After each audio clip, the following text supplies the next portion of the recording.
Hi guys, so welcome back to episode 2 of NGTV Sports Scene. We're just going to be covering the sports that happened over the weekend. So I think it's right where we kick off probably at Anfield, Liverpool versus Manchester City. Where to start? It was pretty. In the end, it was pretty one-sided, pretty dominated by Man City. It was. There's a lot of points to go over. But first, I think Phil Foden needs a big mention. He was first class, wasn't it? I agree. Yeah, it was an absolute masterclass. Just absolutely dominated the game, really, and hopefully carries that type of form into the England setup for the Euros. Yeah, That could be a scary England team. Yeah, it is. Just depends if everyone gets used right, isn't it? Yeah. I had a conversation with someone after the game, and was just reeling off like the young talent that England have got. It just depends if Gareth Southgate uses them correctly, I suppose. That's very true. He was first class yesterday. I was hoping that he would start. So obviously I'll watch him week in, week out, know how good he is, and so I'm happy he performed in a top game like he did, especially at Anfield where we've got a horrible record. Yeah, and it must have been a scary start when you missed that penalty as well. I don't know what it is with penalties, Man City penalties. It just doesn't go. I still remember. Yeah, I still remember being sat in Kyle's when Mahrez missed that penalty. It was just shocking. I mean, that one was like last minute as well, so yeah. It was just like. But yeah, he was. I don't know which. I think you can name like I think De Bruyne's missed one this season. Gundogan's missed one this season now. Sterling's missed one, and they've not even hit the target though. That's what they've always blaze over the barrel, play it past the post. Yeah, I think it's the modern player trying for these like unsavable penalties in the top corner, like that. You know, you're leaving yourself a lot less of a margin for error. Yeah, I agree. There's talk with the Man City players that the best penalty taker at Man City is Ederson. That's interesting. So I've seen that got mentioned weeks and weeks ago that Guardiola had a press conference after it speaking about the penalty misses and stuff like that, and he said the Ederson taking a penalty has gone from a joke to half a joke. So maybe he's considering letting him take penalties. I suppose though the one concern though is if the keeper saves it, he's in the other box, then you open yourself up for someone scoring from 60 odd yards or something.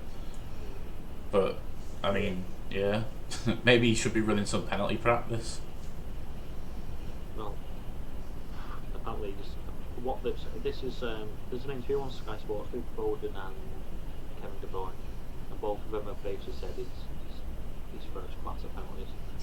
So, but like you said though, if he steps up and misses, could have a major problem to someone scoring from like 60, 70 yards. Yeah, and I suppose going from one goalkeeper that's good with his feet to one that didn't have a great day with his feet because they were cold apparently. You know, Alisson with, was it 4 misplaced passes that ended up leading to 2 different goals. Like, it's just. There was a few. He looked a bit edgy all game to be fair. Yeah. But making them 2 big mistakes in the space of like 3 minutes. And it killed the game off in theory, didn't it? So. Yeah, definitely. I know Foden put the bow tie on it on the end, great finish, like, but I mean they were dead and buried already, weren't they? Yeah, I've seen people saying that Alisson should have done better with the last goal, but I think it was just the power. Yeah, it was a rocket. That was a bit harsh to say that was his fault. But our second and third goal was definitely a helping hand. Yeah, I even thought that he didn't cover the cross very well. Was it the third goal? Would he like dink the cross, little chip over? Yeah. I thought he did pretty poorly there as well. Yeah, he wasn't very good all game to be fair. I know he missed the game before because of illness. I don't know if he was rushed back to say, we need you in goal for this game. Yeah. But I don't think the cold feet excuse No. went down well at all. And a baptism of fire for the new defender as well. Yeah, exactly. So, yeah, it wasn't good at all, to be fair. What do we make of this Jurgen Klopp and all of his excuses? Should he just hold his hands up and admit that they're in a bad run of form? Like, obviously there's an injury crisis there, but sometimes you just got to accept when you've been beaten, and he seems to be just making some of the most ridiculous excuses I've ever heard. Well, I've heard he's doing it like live on air as well. Yeah. Which is weird. He's used the wind, the rain. He blamed Big T for picking Liverpool to play R12. Now he's used the cold feet. What's next? So you never know. Exactly. So what do I just want to speak about obviously the Liverpool front three, because I wouldn't even say half the players that they got last year. No, so I think I read a stat or something like, statistically now Liverpool are the worst champions ever, or the worst defending champions ever, having like only 23 points less than this point last season or something. Yeah. So that could be massively down to the defenders that are up, but as you say, the front three are still there and they're just not doing anything. For my money, even the goal that they got against Hughes on the weekend was a dive. I think I've seen videos of Salah throw himself to the floor on 3 different occasions. But what I'm thinking is, where's all the retrospective bans come for simulation? As I remember, I think two players like a season or 2 ago getting retrospective bans. So what's happening with that now? I think that just fizzled out. There's been nothing since. I suppose the ban like the first couple that when it was a new rule. Yeah. But there's been nothing now for 18 months, 2 years. Exactly, and there's some pretty blatant dives in there. Like, okay, the penalty, there was contact, and by the laws of the game, maybe he's entitled to go down, but I mean, it was a touch on the arm, and he went down like he'd been shot by a sniper. So. Yeah. I mean, could you imagine? Like, football's a contact sport, so if that's a foul, could you imagine if people started doing that all over the pitch? Exactly. The game would be getting stopped every 30 seconds. Yeah, you'd never get it. You'd never get a game in because it'd just be like, oh, that's a foul. Hang on, he's looked at him funny there. Get him off. Yeah. Like, so it was pretty bad. Even Graham Souness after the game, which is very surprising, even said he dove, and he sticks up for Liverpool over everything. So if he's saying that he dove, it's pretty bad. But even that's where VAR for me should look at it and say, there wasn't much in that there. It shouldn't have gone down. But I suppose the problem is, like, obviously they have to prove a clear and obvious error, and then they have to prove that, because there's going down too easy, and then there's simulation in the attempt to win the penalty. So if they don't deem that he's dove, then they can't really change the decision, because it would just be a no decision. Yeah. So it's probably quite difficult in that respect, but I mean, mate. I don't like this clear and obvious thing, because it's still subjective. Yeah. So it all depends who operates VAR. It's still down to them. So. Well, I know a lot of Arsenal fans over the weekend have been calling a lot of referees corrupt after the after the Wolves game with the 2 red cards. They've said that there's a lot of corruption and favouritism towards clubs. I'm not sure if I believe that, but there's definitely favouritism towards clubs. I don't think the David Luiz red card was a red card. No. It was more the Wolves player making contact with David Luiz. Yeah, he kicked him and fell over basically, which is interesting because in the United game, I think they took Bednarak's red card off him, didn't they? They reversed that one, but didn't reverse David Luiz's. So I can understand why they're angry about that. Yeah, I thought both of them would have got rescinded, but what can you do? I just think the referees are getting found out. Yeah. They're really poor. I mean, there's been a lot of controversy with referees recently, as recently as this weekend. Mike Dean with the West Ham red card. He's been told that he won't officiate a Premier League game this weekend. I don't think that's down to that. I think it's down to the death threats that him and his family have received. But still, like, a lot of mistakes are being made. Yeah, I mean, it's like that wasn't a red card, but when VAR is showing Mike Dean what happened, he only showed him that bit. That's Yeah. it. And then it slowed down, and that's all it was showing was this. So it looked like when he probably was a red card, what we were seeing. Yeah. If they would have showed him the full replay, I think he was just trying to get his arm around it. It looked that way. Yeah, like trying to. Yeah. Yeah. But as I say, it's the people that play there. But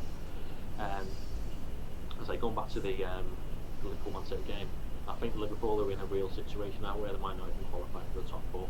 It's looking dangerous, especially. Obviously we'll go on to it, but the way that Everton battled against United, they didn't lie down.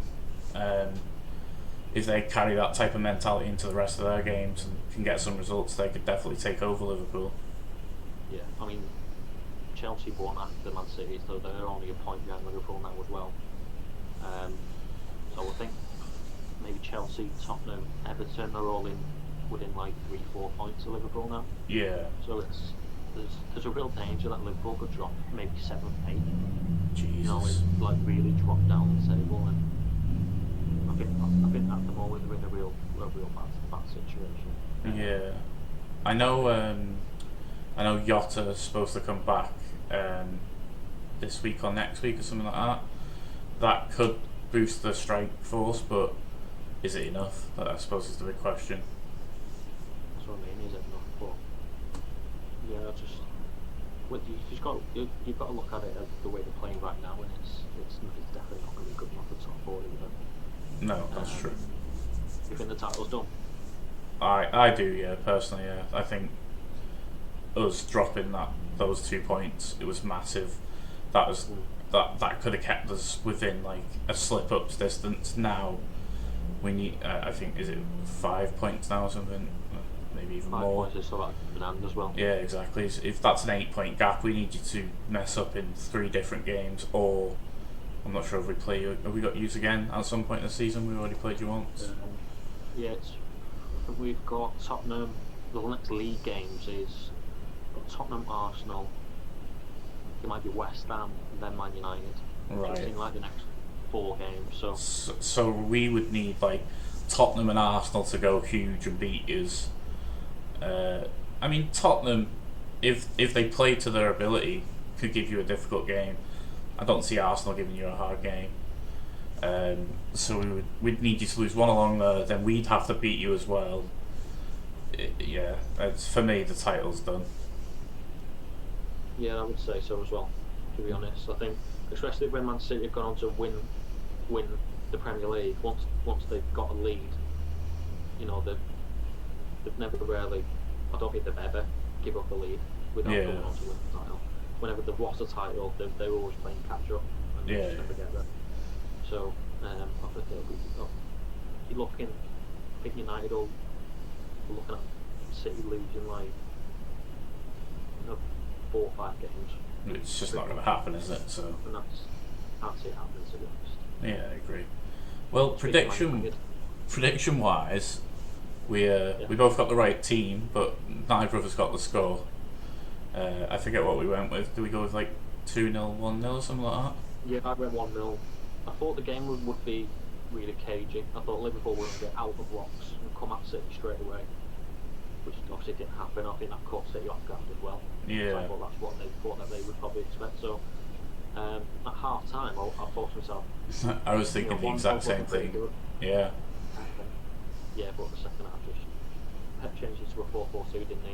It just completed. Yeah. So, I guess in a way, if we call it 1 point for the correct team winning and then 2 points for a correct score, so we're drawing at 1-1 at the moment. I guess okay. So going into United Everton, obviously, Game played on the anniversary of the Munich air disaster. So you usually expect like an emotional atmosphere, but I suppose without a crowd it's a little less. The first thing I noticed was Cavani starting again, so it seems like Ollie's going for the Cavani as the favoured striker now over Martial, which I'm not against. I feel like Cavani's a much more out and out striker, and it's what we need. And then it started well, but 20 odd minutes in, then Cavani scores, and then just before half time, Bruno with that ridiculously good goal, just absolute filth. And all was looking well at half time, minus the Pogba injury, but then, you know, same old United defence again. I would say they were culpable in all, if not maybe arguably the James Rodriguez goal. You could argue, you know, was just well played, but I feel like we didn't shut him down properly. And yeah, just same old. Rashford doesn't seem to have any confidence with his finishing at the moment.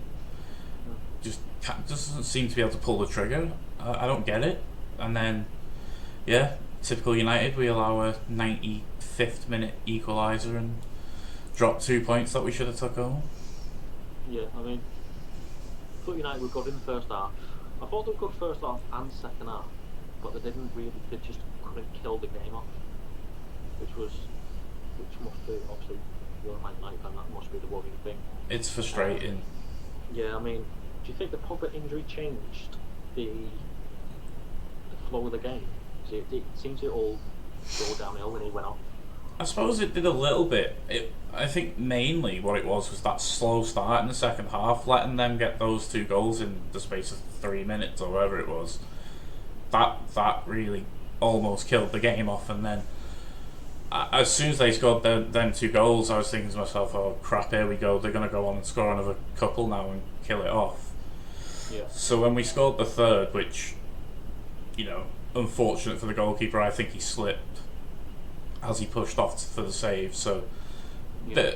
bit of luck for us, considering the fact that their first goal, our goalkeeper passed it to the striker to score.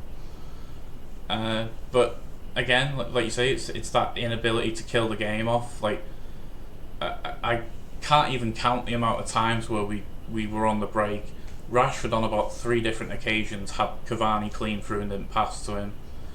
And then when he did manage to get shots off at goal, he was always waiting till the last second and just kicking it against the goalie. It's like you got to be shooting, and yeah, we didn't look like we had a clue once it came to that last 10 minutes. We were just waiting for them to equalise. Yeah, I mean, I've watched obviously Man United a few times this season, and I've seen Rashford do that a few times where Cavani's made the run in, and if he passes it, he's in on goal. Yeah. And he's just ignored him and tried to go on his own. I'm not sure if he's trying to like play himself into form or something. Like, what's going on? No idea. I mean, I'm sure you'll remember I put in the group chat at 3-2 when Everton made the sub. I said, "It's going to end 3-3 of this." Yeah. I could just feel it. I did say Josh King would score, so that was wrong.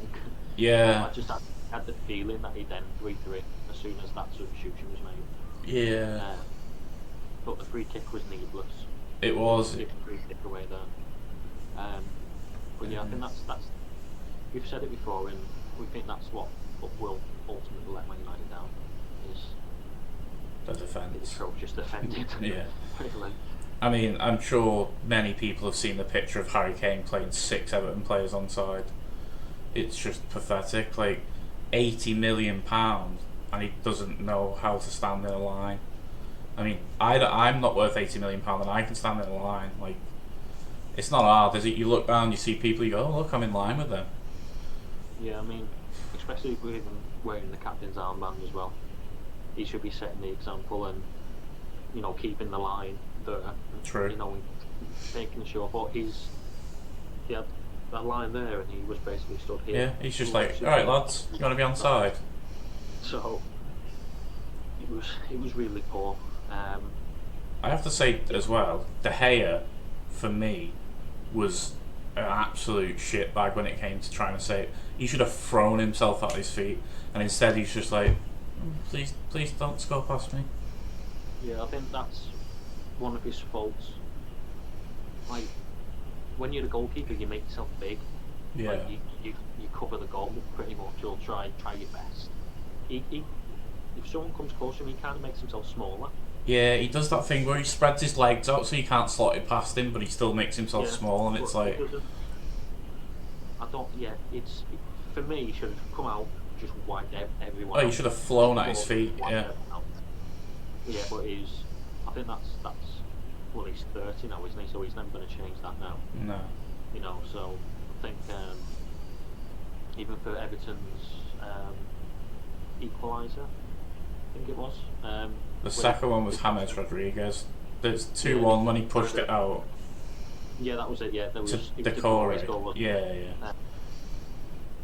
Yeah, he kind of just dropped it, didn't he? He looked quite simple, and he just dropped it.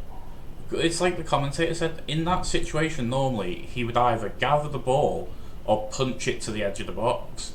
I understand that if you're lying down you don't really want to punch it because you don't know where it's going to go, but it wasn't a difficult chance to just pull in. No, I think that's for a Premier League and international footballer. That's bread and butter. Exactly, and for a goalkeeper of his standard when he's on his day, because let's be honest, he hasn't been in the greatest of form over the last 2 seasons, but I still expect him to take that in. Yeah, I fully expect him just to when the ball come in and then it came out where I thought it's just routine. He's gonna catch it. Yeah, it's just an easy street, isn't it? A quick breakaway, but yeah, it was shocking. But yeah, I think I think I just checked before we just come on air now, and it said Pogba was going to be out for. So I think he said he's going to miss like the next 5 games or. Okay. You froze a little bit there, so I didn't hear the time frame, but I heard 5 games.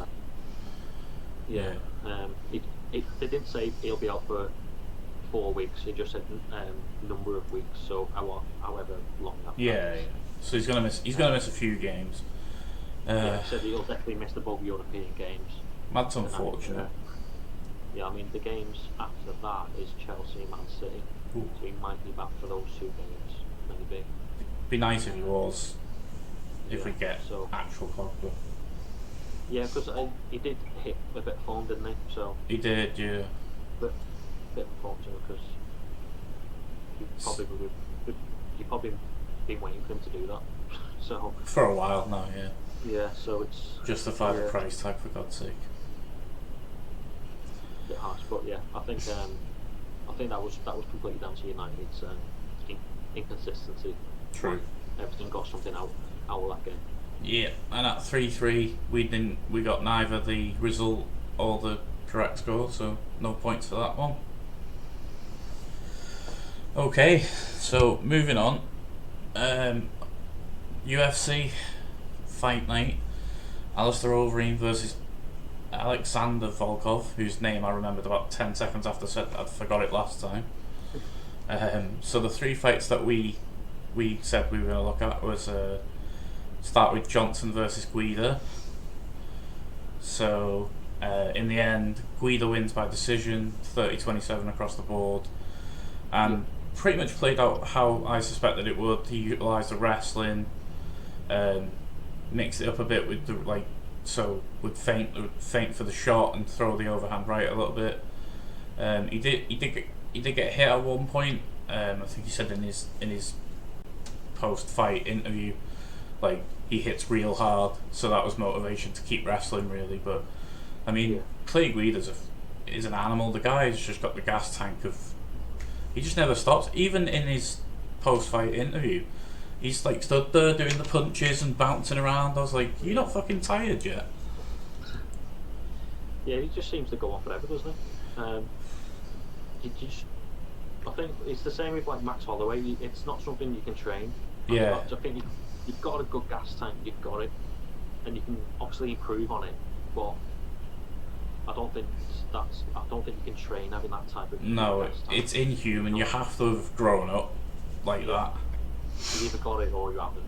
Yeah. Yeah. But yeah, I think I had Michael Johnson. Yeah, I think you got Michael Johnson by knockout. Yeah. it's quite. I thought it was quite surprising. I thought he was really good. Yeah, he was very impressive. So yeah, there's no complaints from me whatsoever. No. I say I used to love watching Clay Guida.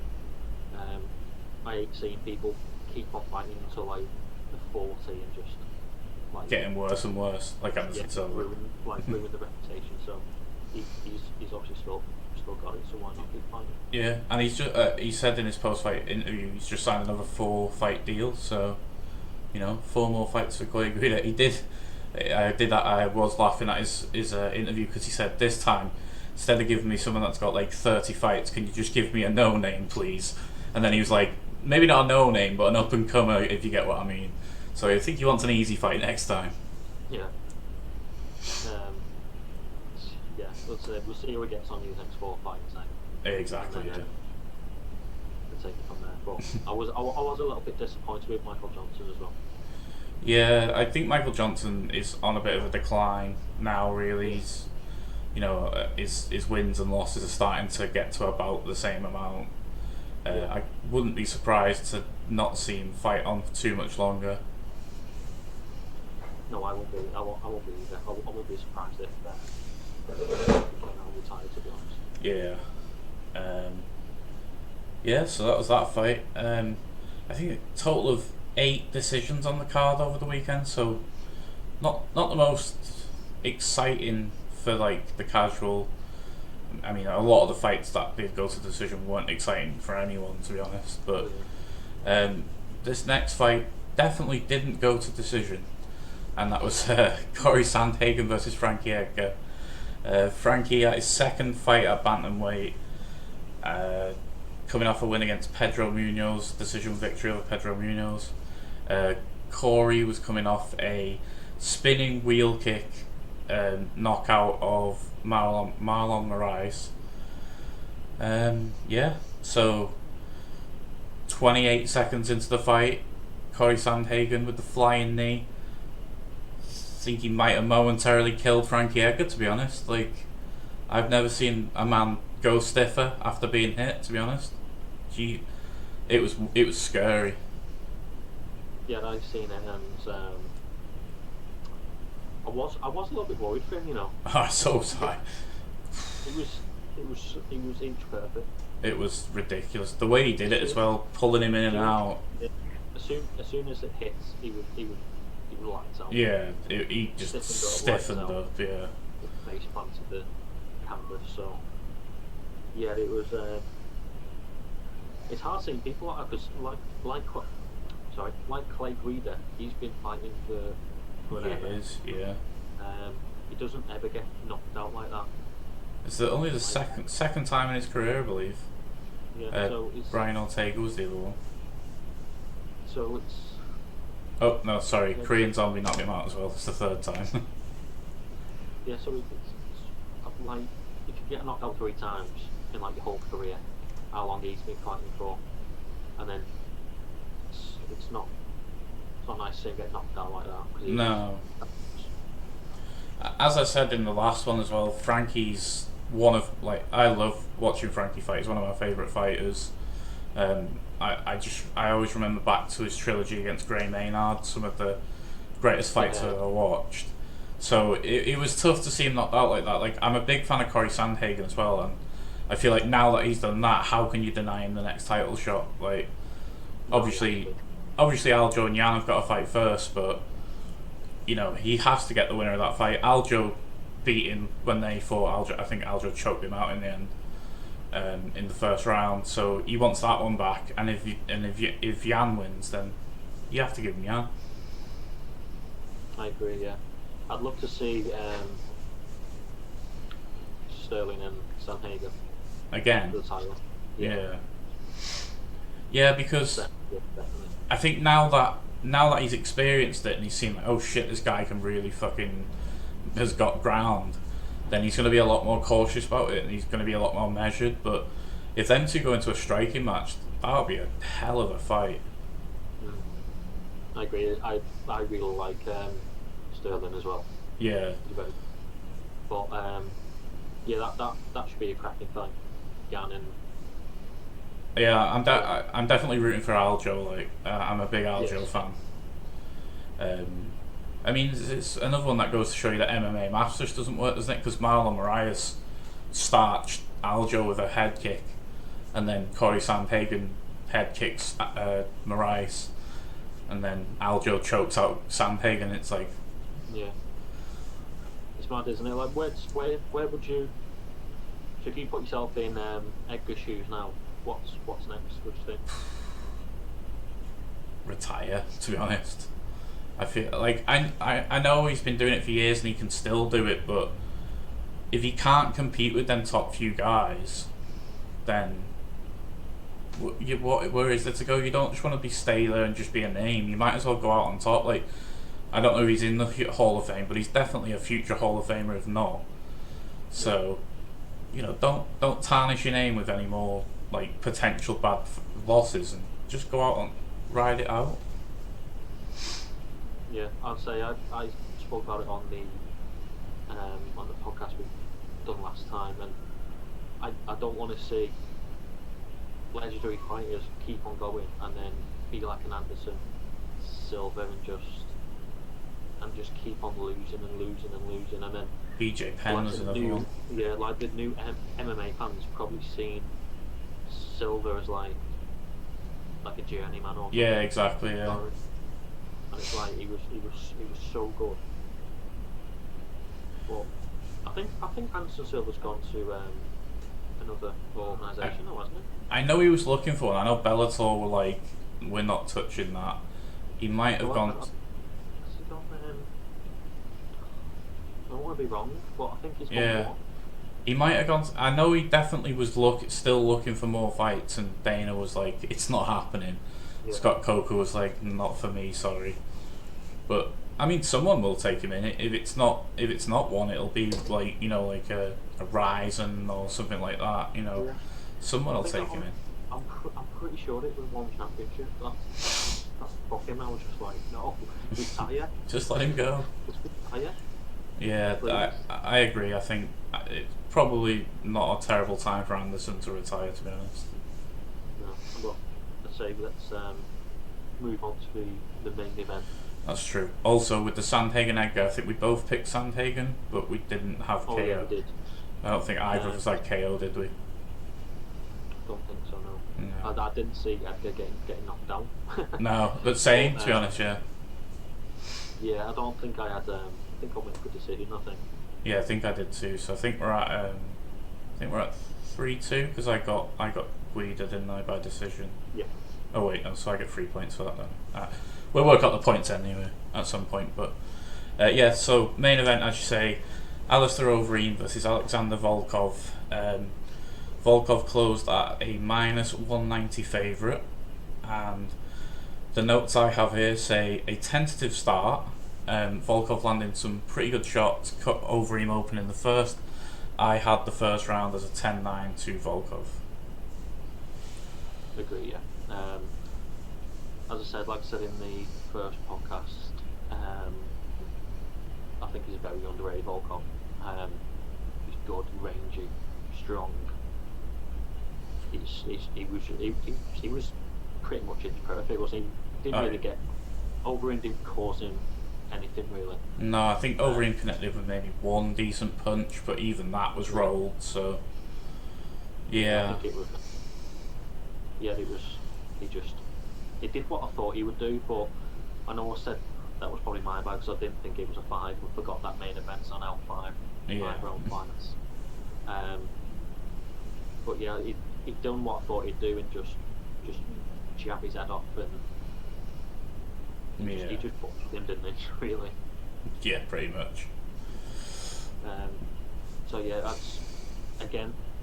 If he was the Reem, would you just hang up the gloves now? I would, yeah, because especially after saying this is my final run at the title, I'm not going to fight forever. He didn't sound like he's got any intention on retiring, but I mean, this would be a good place to step off. You had your final run, you lost. Now, realistically, if you still think you've got a title run left, how many people are you going to have to beat until you get to that championship? It's probably about another 4 fights if you think about it. Yeah, so I mean, you've got even like obviously John Jones is going into heavyweight. He's going to be fighting soon. So Exactly. Stipe and Francis is already announced for March, I think. I think everyone ranked above over him, I think would deal with him pretty easily. I agree, yeah. And he's gonna have some tough fights just to get back to that position, because you've got the likes of Curtis Blades and stuff like that that he's gonna have to go through. Curtis Blades is probably just gonna wrestle him. So yeah, it's a tough road back, and obviously, you know, he ended up, his face was beaten badly, like he was mangled after that, and dropped him with a nice, I think it was a left hook, if I remember right, and round the guard, and you know, referee stopped it there and then. 2 minutes and 6 seconds of the second round. So yeah, it was unfortunate. Obviously, you know, you get the point for Volkov there. I had Wolverine. I got the right round, but not the right fighter, so no points for me. So I think, if my math serves me right, that's 5 for me on the prediction side. But I'll go through and have a proper check at some point so we can keep a tally. Might even chuck it under our names at the bottom. Yeah. So. And then that's. Go on. Yeah, I'm just trying to work now with obviously the heavyweight rankings now. Yeah. Who does Volkov get next? I know he asked for the title shot, but I don't think that's gonna. I think it'll be obviously Ngannou and Miocic, and I think John Jones will fight the winner. Probably. So he's probably gonna get like Rosenstrike or something, maybe. Yeah, I know that. Blades and Derek Lewis is fighting soon. Yeah, that's right. That's in the next couple of weeks. They're both tied up. Obviously, the champ and Ngannou are both tied up. Imagine if Jones is probably going to get the winner of that. I was gonna say, imagine if they give him John Jones as like you have to fight someone before you fight for the title. I think Jones would pick him apart personally, but yeah, I've said to you before. I think if Jones fights anyone, I'd always back Jones to win. Yeah, the one person I can see him causing trouble, I feel like he would just wrestle him, is Francis. Yeah. I think with Stipe, he could just stay on the outside and attack from the outside. It wouldn't be that much of an issue. I agree. I think even if anyone tried to wrestle with Jones as well, he's just elite, isn't he? So. Well, yeah, he just chooses not to use it a lot of the time, which is confusing. But. No, I thought he should have used it in his last fight. Definitely. But he decided. That's what I think. I don't think Jones was motivated in the light heavyweights no more. No, he's kind of like a been there, done that, isn't it? Beat everyone, like. Yeah, I agree. He could just beat people, but just not being bothered. That's how good he is. Like you on your best day probably still loses to John Jones on his worst day, type of thing, which is it's got to be frustrating. Yeah, definitely. But I think moving up to heavyweight now, I think he's aware that the big lads can. Oh, they can crack, yeah. I think he'll be switched on. Like if he had a performance like he did against Alexander Gustafsson in the first fight, where Gustafsson pretty much lit him up against a heavyweight, they're probably going to knock him out. Yeah. I think he's more than aware of that. So maybe we'll see more of his wrestling in the heavyweights. Yeah, that's definitely. He ain't gonna stand there with Ngannou. I mean, he's a fool if he does. But I mean, one thing I've learned with MMA over the years is it doesn't always go the way you think it's going to, and surprises happen all the time. So for all we know, you could stand and bang with Ngannou and knock Ngannou out, and we'll just be like, "What the hell have I just witnessed?" Yeah, like we do get them moments every now and then. So I guess that's just we'll wait and see for another day on that one, because I mean it's going to be a while, I think, until he fights. I'd say so, yeah. But I think that's everything. Yeah, I think we covered everything. I suppose little mention to the Super Bowl last night. Tom Brady taking his 7th ring, the undisputed GOAT now, I would say. But other than that, well, England doing well in the Test cricket as well. Joe Root with another Doubleton. Yeah, Jesus, the man's on form. Yeah, he is. So, but yeah, other than that, I think that's all we need to cover. Yeah, I mean, we'll obviously we'll catch up. We'll do another video. We'll post another video on Friday, and we'll cover the weekend action then. So, obviously, if there's any news that breaks during the week as well, we'll probably cover that. Obviously, City play Spurs, so that's another big game for them. I know that United, I think they're at the Hawthorns, aren't they? Yeah, it's out West Brom. Yeah. So obviously those games will get covered. I know Liverpool have played Leicester, which is a big game for them. Yeah, that's the early kick-off on Saturday. Yeah, they need to get back to win ways as quickly as possible, so we'll cover that. I say if there's anything that breaks during the week as well. And obviously UFC main event, Gilbert Burns versus Kamaru Usman, so we'll probably cover that as well. Yeah, I think there's, correct me if I'm wrong, but isn't there 3 title fights that night? No, I think that's the next one. The next main event. After? Yeah, I believe so. That's the one with Stipe and Francis on. Amanda Nunes, Megan Anderson, and I can't remember what the other title fight is. Oh, Jan and Aljamain, probably. Yeah, it is. Yeah. So that's the one after this weekend. It's the main event after this weekend. I don't believe it's the week after, but yeah. I think it's like the month after, isn't it? Yeah, I believe so. Yeah. Yeah. So. Awesome. Right. Yeah. So we'll cover the UFC as well, and then we'll get our next predictions in. Aye, and I'll tally up this week's ones. Right. So that does it for today's video. Thanks for watching, everyone. And just so we forgot to say in the first video, give it a like. Yeah, that's what I was just about to say. Give it a like, subscribe, tell your friends, tell your mum, tell your nan, tell everyone. And and we'll see you next time, guys.